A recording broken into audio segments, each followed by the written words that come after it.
সমস্ত প্রতিক্রিয়া মনোযোগের যোগ্য নয়, কিছু গঠনমূলক এবং আপনার জন্য ভালো। পক্ষান্তরে কিছু প্রতিক্রিয়া বিষাক্ত আর আপনার সুস্থতার উপর নেতিবাচক প্রভাব ফেলতে পারে।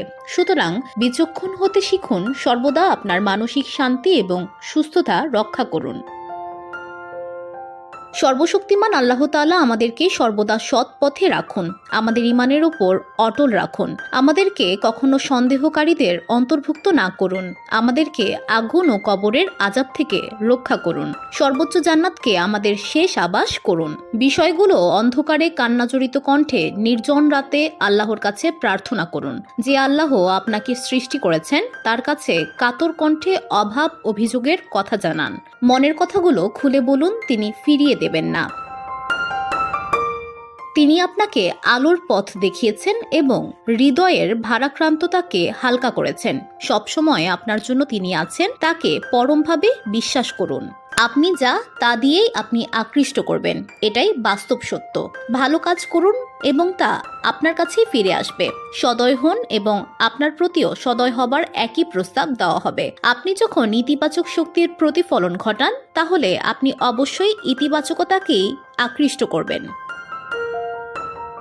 সর্বশক্তিমান আল্লাহ আপনার জন্য যে নির্দেশনা দিয়েছেন তা অনুসরণ করে আপনি যখন সঠিক কাজটি করেন এবং যা তিনি নিষিদ্ধ করেছেন তা পরিত্যাগ করেন, তখন এটি কখনোই কোনো বিঘ্নতার দিকে আপনাকে নেবে না।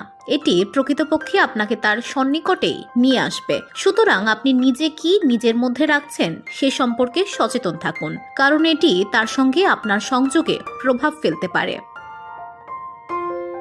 দয়াবান হওয়ার জন্য কোনো খরচ করতে হয় না। সদয় কাজ এবং সদয় শব্দগুলো কাউকে তাদের পথে ফিরিয়ে আনতে অনেক দূর এগিয়ে নিতে পারে। মানুষের সঙ্গে আপনার সমস্যার বিবরণ শেয়ার করা যথাসম্ভব এড়িয়ে চলুন। বেশিরভাগই এসবকে পাত্তা দেয় না এবং এটি নিয়ে গসিপ করতে পছন্দ করে। এ নিয়ে বরং সর্বশক্তিমানের কাছে যান, তাকে বলুন, মন হালকা হবে, সমস্যারও সমাধান হবে। ভালো কাজ করুন, ভালো ভাবুন, ভালো বলুন। কোরআনে কারিমে ইরশাদ হয়েছে, যে একটি সৎকর্ম করবে সে তার 10 গুণ পাবে এবং যে একটি মন্দ কাজ করবে সে তার সমান শাস্তি পাবে। হাদিসে ইরশাদ হয়েছে, যে ব্যক্তি একটি সৎ কাজ করে সে 10টি সৎ কাজের সোয়াব পায়, বরং আরও বেশি পায়। পক্ষান্তরে যে ব্যক্তি একটি গুনাহ করে সে তার শাস্তি 1 গুনাহর সমপরিমাণ পায়, কিংবা তাও আমি মাফ করে দেব। যে ব্যক্তি পৃথিবী ভর্তি গুনাহ করার পর আমার কাছে এসে ক্ষমা প্রার্থনা করে, আমি তার সঙ্গে ততটুকুই ক্ষমার ব্যবহার করব।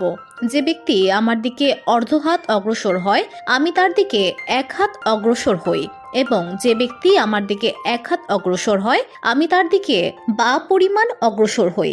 যে ব্যক্তি আমার দিকে লাফিয়ে আসে, আমি তার দিকে দৌড়ে যাই। মুসনাদে Ahmad 5/153। VOD Bangla news desk.